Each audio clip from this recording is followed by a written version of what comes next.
Welcome to the Fine Print, ladies and gentlemen. Today, I got Bernie Barriere, one of the first gentlemen I started speaking with. Bernie, how are you, sir? Good, Caleb. How are you? It's great to finally have you on, man. It's just been a long time coming. Glad to be here. It's it's been a process to get here. Yeah. All the way. Would you please share your 5-minute life story with us, Bernie? 5-minute life story. Okay. Take 10 if you like. Well, I was raised down here in North Bennington. Lived here all my life. I mean, I ventured off to other places, but Vermont has always been my home. Never changed my residency. Grew up school at Mount Anthony. Was a Vermont state champion for wrestling, All-American for wrestling. Went to Division I school for wrestling. Didn't see it through. Got injured. Came home and took off with my dad on the road. Went out with Willie Nelson for a while, Bob Dylan, John Fogerty, many other bands, but Willie's always been the main guy. And I continued to tour in the music scene for my entire life. Mostly the last 20 years full time. I took over the business for my dad and did that. And then my parents got sick. My mom got sick in 98. Yeah, 98. No, I'm sorry. Yeah, my mom got sick in 98. I came home. She got sick with breast cancer. I came home, took care of her. She got better. I went back on the road. 2008, she got sick again. I came home and took care of her till the end. And then I kind of came off the road a little bit, and my dad got sick, so I took care of him. But in the interim, we figured out what was going on with the cannabis scene in Vermont, and not much was happening medical wise. I mean, it was, but it wasn't. You had to be terminal to get a card. Yeah, it was very difficult to get a card. Yeah, and living in Bennington, there was no access. There was no easy access. You had to go over the mountain to Brattleboro. You had to go up to Brandon, and it's all an hour and a half each way. And I mean, you're a sick person, you can't make that travel. So that's when we decided to dedicate our time and our efforts to this plant and to making it accessible and affordable. So got a crash course in politics, and we went to the state house and tried to see what we could get done to make it more accessible and more affordable for sick people. Because in 2008, when my mom, when they diagnosed her with the lung cancer and they told her she was terminal, we had a great oncologist, and he was from Dartmouth. And I just said, after seeing what my mom went through in 1998, the breast cancer, and that miracle pill that came out that was non-addictive, that Oxycontin. Oh, right. Yeah, totally not addictive. Yeah. They gave that to my mom, and they're like, here, it's totally safe, non-addictive. This is like the miracle pill. You're going to feel great. And she did. I'm not going to lie, she felt great. But then they took it away from her once she got a clean bill of health, and we weren't prepared for that. Damn. And so, and when she got sick again in 2008, she said, look, I'll take any medicine you want. She said, but I'm not going to take that pill. So you figured out something to make me comfortable, and got you. So I talked to the doctor. I said, what can I do to make my mom comfortable? And he's like, I'll probably lose my license for telling you this, but he's like, if you can get your hands on some marijuana at the time, if you can get your hands on some marijuana, I think that would help your mom greatly. So I'm like, okay, but having to go out and get my mom some marijuana made me a criminal. I'm surprised you didn't have any already. At that time, we ran a real tight ship, and I mean, we took care of what we had to take care of on the road for whatever.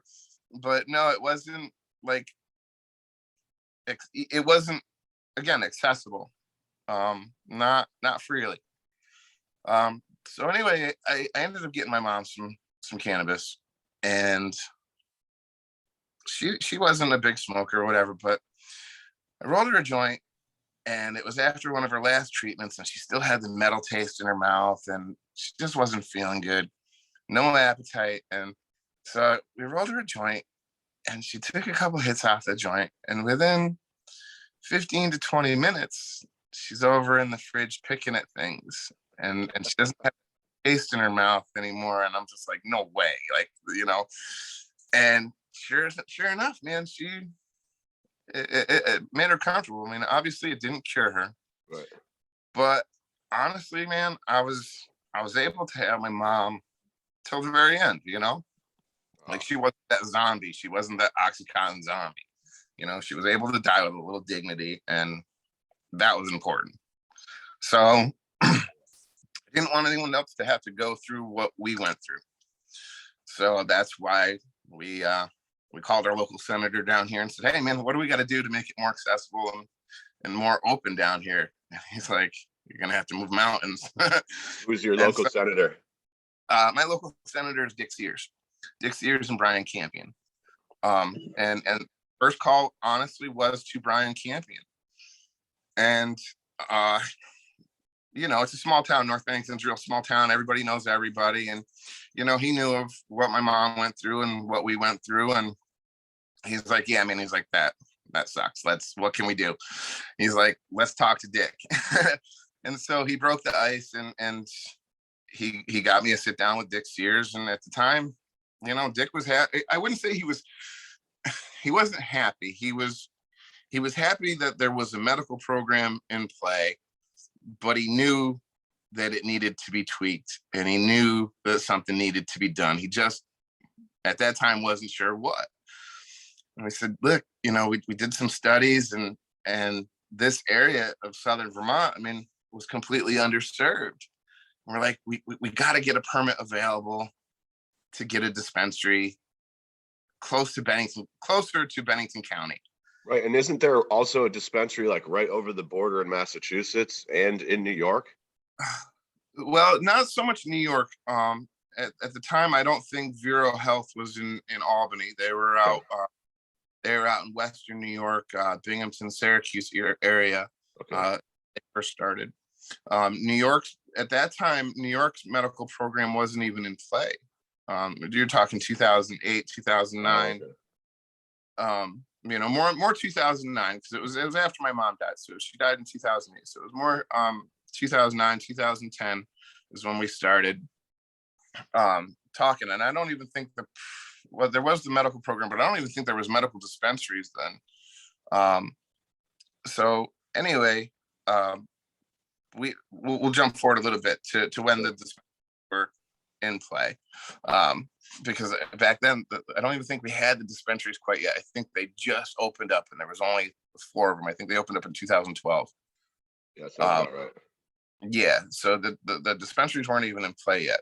At that time, the medical program was Marinol. Oh, right. Marinol. Yeah.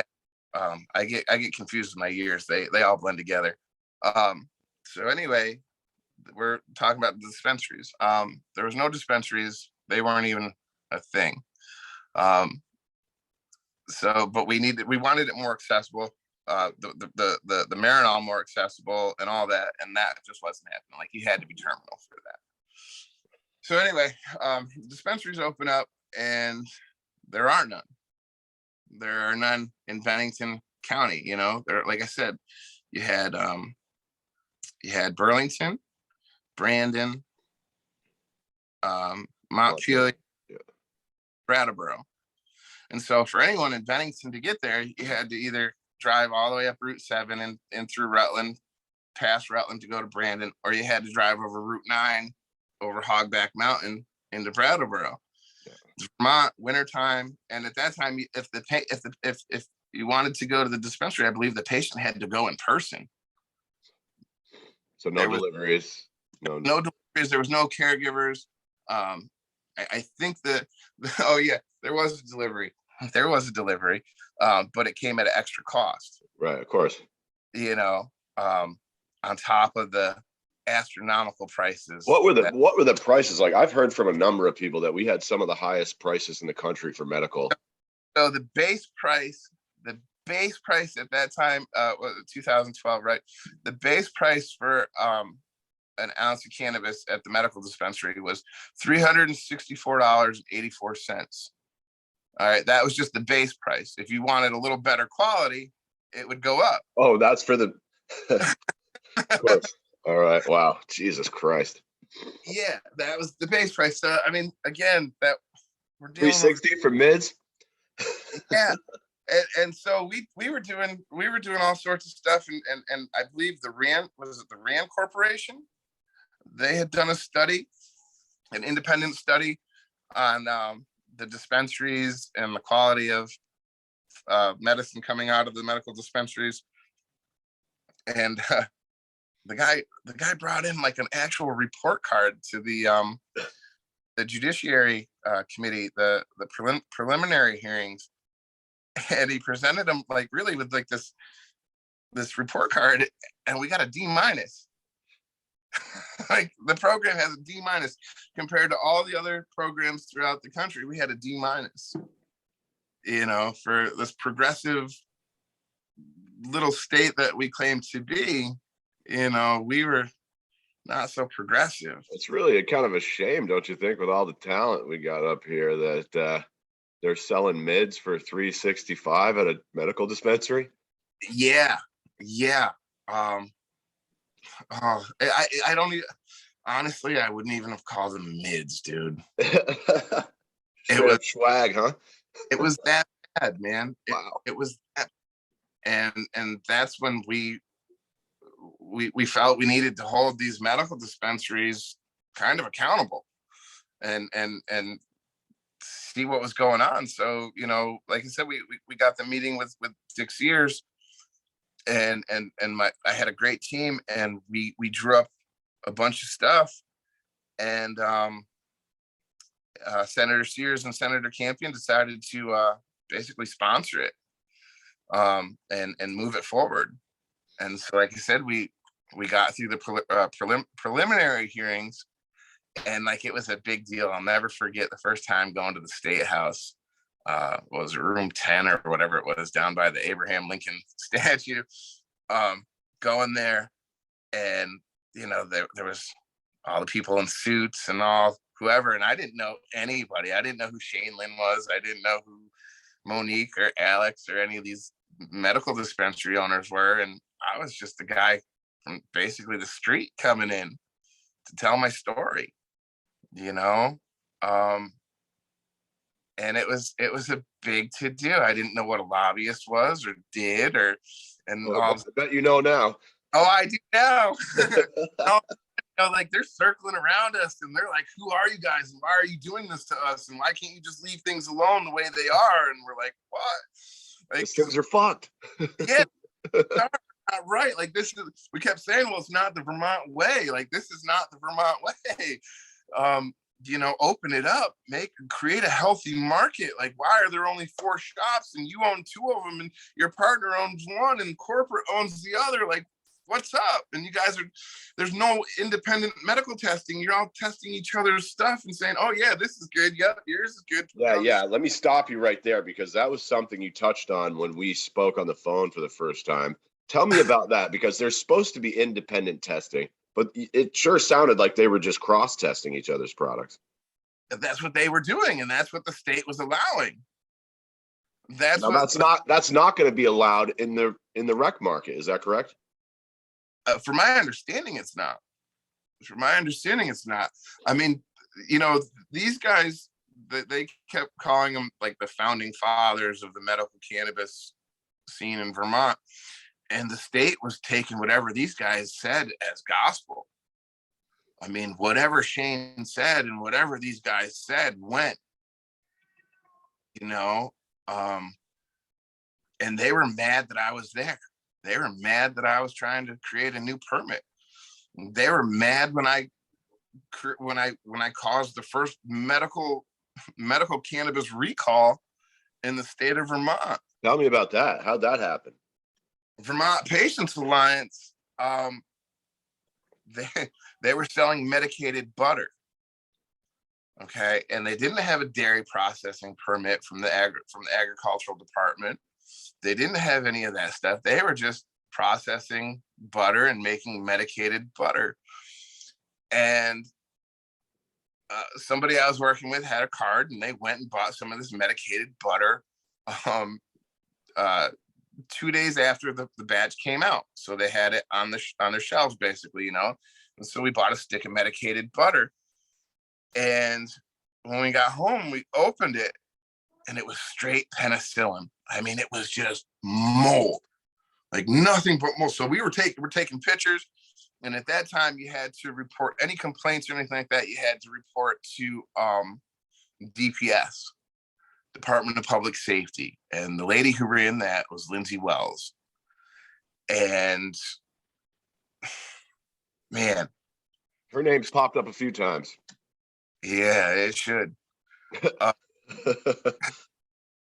So anyway, and Lindsay, they made him recall the butter, and they tried to like hide it under the rug, you know, brush it under the rug and like not make a big deal about it. But we were like, no, this is a big deal. Like, you're charging for tainted products. Like, you're not like it's mold and medical products. Yeah, and honestly, I mean, these guys were doing so many things that should have had their permits revoked. Instead, they were just getting rubber stamped. And it was so bad, man. And so Lindsay called Lindsay called all the dispensaries and was like, hey, they're coming to do inspections, clean everything up, basically, you know, like gave them warning, like health department's coming in, clean everything up, you know, they're coming in on this day. So, you know, there was no repercussions. There was nothing, you know. Again, Vermont Patients Alliance had products come up missing from, and it was their employees, and you know, so obviously their vetting process wasn't up to par, their security wasn't up to par. So many things should have gotten their permits revoked. Instead, they got them rubber stamped, and it was just like, this is not right, you know. You also mentioned, let me stop you real quick. You mentioned some stuff about people selling weed out the back door, kind of on the black market, and oil.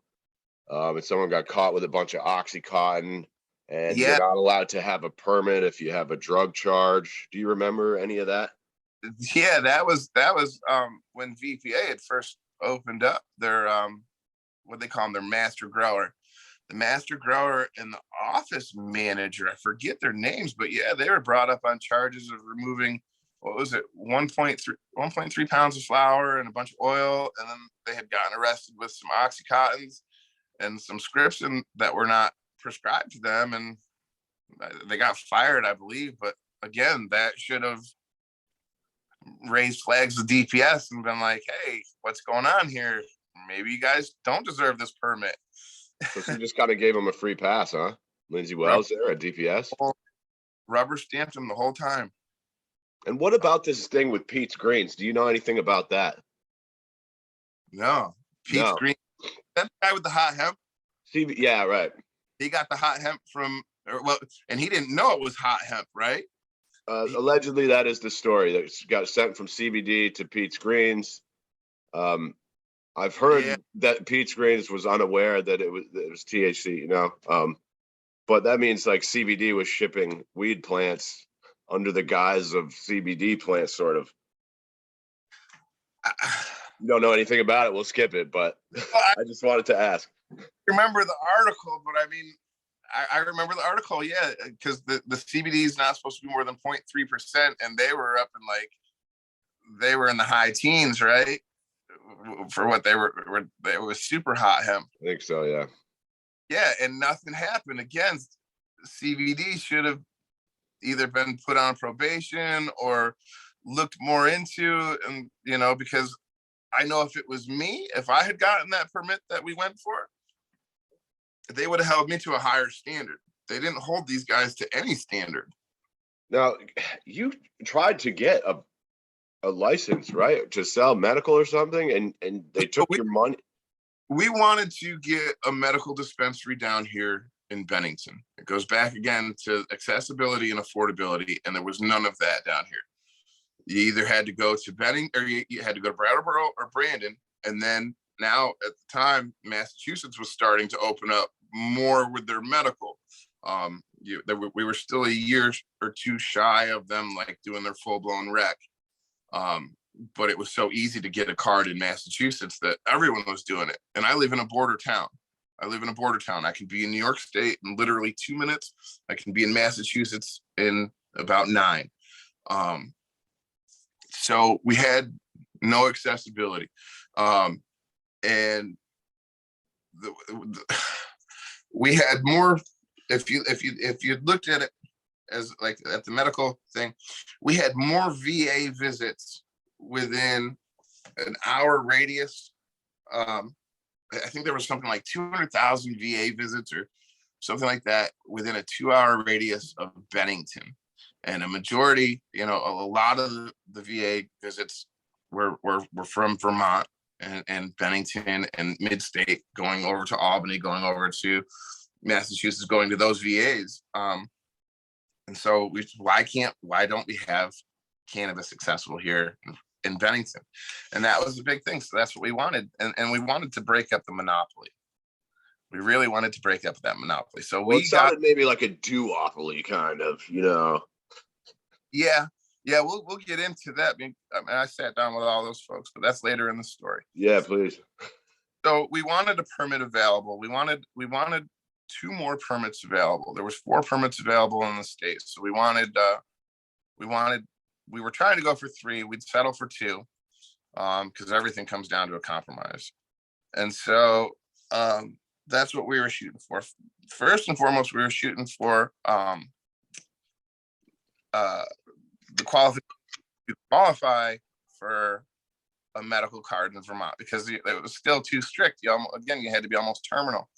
So we wanted basically, chronic pain, all that stuff. We really wanted PTSD on there, and man, did the state fight us hard on that one. We just wanted to expand the qualifications for a card, and we wanted a couple more permits available. We wanted to create a market, because the market in Vermont was one-sided. And again, it was back to those high prices, poor quality, whatever. So mostly our fight was to expand the qualifications for the card and to get a permit available. So we started doing all that, and we got the permits available, but not without the price of the current medical dispensary owners wanted satellite permits. And so they weren't giving up anything, and their lobbyists weren't giving up anything unless they got satellite permits to open up more shops, to compete with this new 1 permit that was going to become available, or maybe the 2 permits. 1 permit in a totally different part of the state that wouldn't even affect them. Right. And we just wanted accessibility down here. Honestly, we didn't even really care about competing with them, but we knew if we could do our thing that we could get prices down a lot more than what these guys were charging. Seriously. And bring the quality way up. We had it all set. We had a great plan, and honestly, my plan scared the DPS. And they did everything they could to just discredit us and disqualify us, and they did. But yeah, so we got the permit available, and we thought for sure that it was coming to Bennington, and we had high hopes that it was going to be our team that got awarded the permit. We put in a lot of legwork. Like I said, like 38 trips to the state house when nobody else was doing it. From Bennington. From Bennington. Yeah, that's a fucking haul, dude. It really is. And honestly, everyone's like, oh, well, you've got money and you've got this, and I did it all out of my own pocket. I wasn't looking for help. I had a mission. I didn't want people to go through what I went through with my mom, being so sick and not having to hide this plant and having to, go shady places to find this plant and buy it. Like, fuck that, man. It's a plant. It should be available. So that's why I did it. And that's what we did. And we got the permit available. And it was so good that Phil Scott signed it. He didn't just let it go into play. I mean, he signed the fucking bill. He signed S16 because it was good. And it was good for the state. And we knew it was good. And so we thought, shit, change is coming. Fucking, people aren't going to have to go to CBD, and they're not going to have to go to grassroots and VPA. They're going to have another choice, and it's going to be a good choice. And man, when they handed that permit out, I couldn't believe it, man. It was like going through this beautiful full-term pregnancy, and then all of a sudden you got a stillborn. It's like, what? Like, you did all this work and you did all this stuff for all these people in the state, and they turned around and handed it over to basically VPA. But they just changed their name, and they changed the head of their board or whatever it was, and took Monique out of there, but she was still in it, but put this other guy in, and that was good enough for DPS. That was a change. That wasn't the same entity. And so Lindsay Wells gave them that permit, man, to come to Bennington, and they did nothing with it. They have a shop, but you wouldn't even know. And if you ask for a menu, they ask you to leave. Yeah, you get what they give you. Yeah, phytoscience. Oh, that's phytoscience down there. Okay. Yeah. And that's VPA. So now you think about it.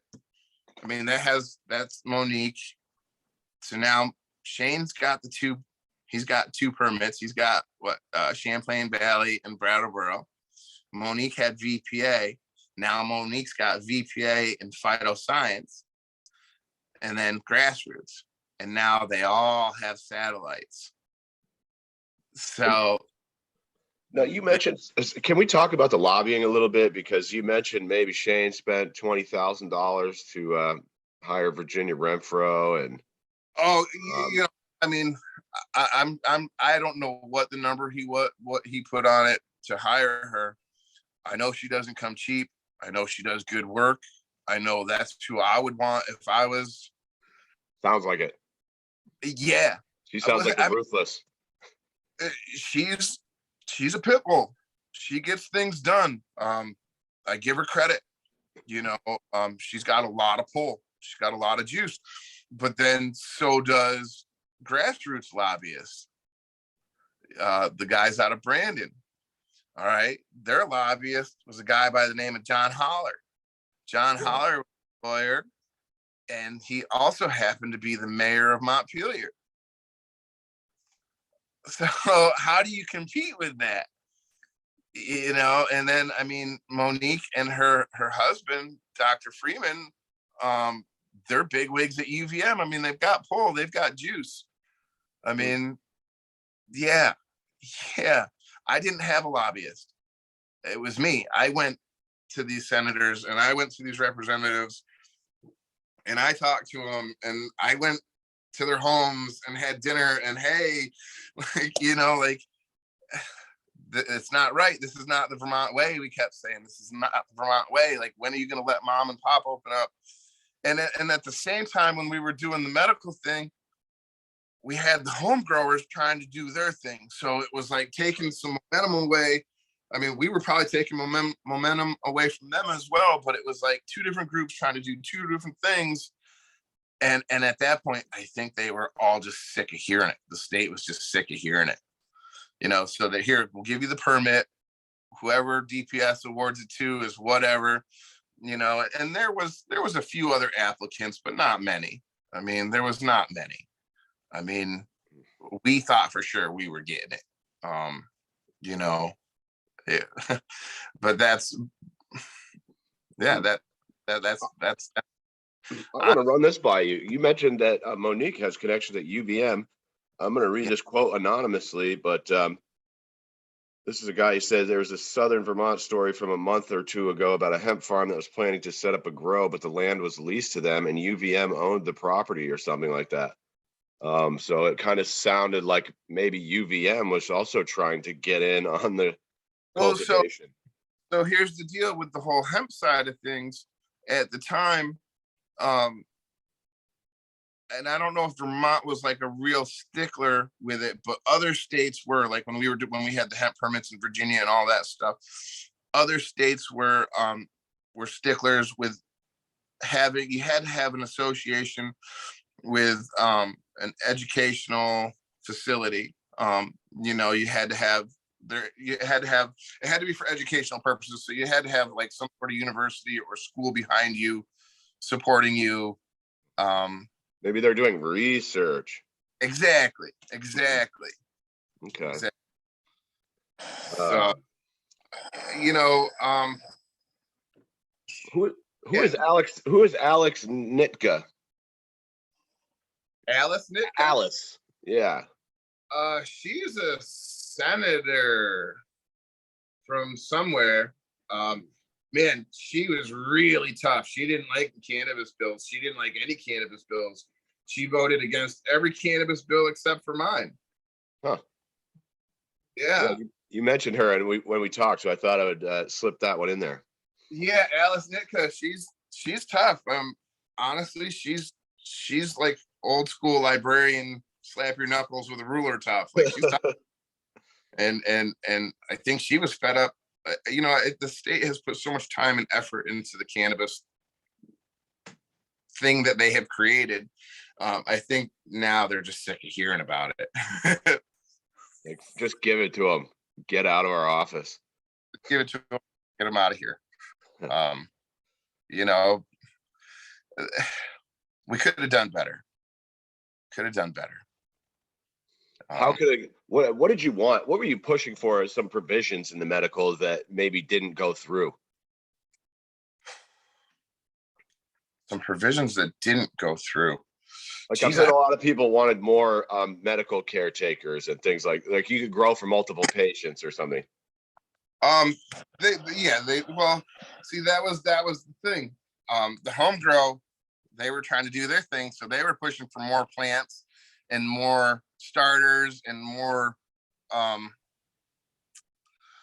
want to say how much they could possess at the time, because I think the possession was still an issue.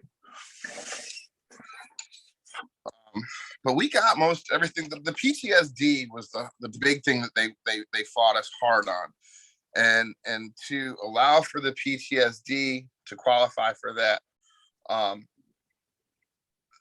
they wanted you to have a 3-month established relationship with a psychologist or a psychiatrist, to undergo like mental evaluation and all that stuff, and then at the same time, if you were going for PTSD, I believe they wanted you to forfeit your right to purchase any new firearms. I'm going to ask you about when we come back, because we got about 2 minutes here. I'm going to cut this up. You got time for another one? Yeah, man. All right, perfect. This usually takes about 6 minutes, and I'll be right back with Bernie Barriere. All right, man, cool.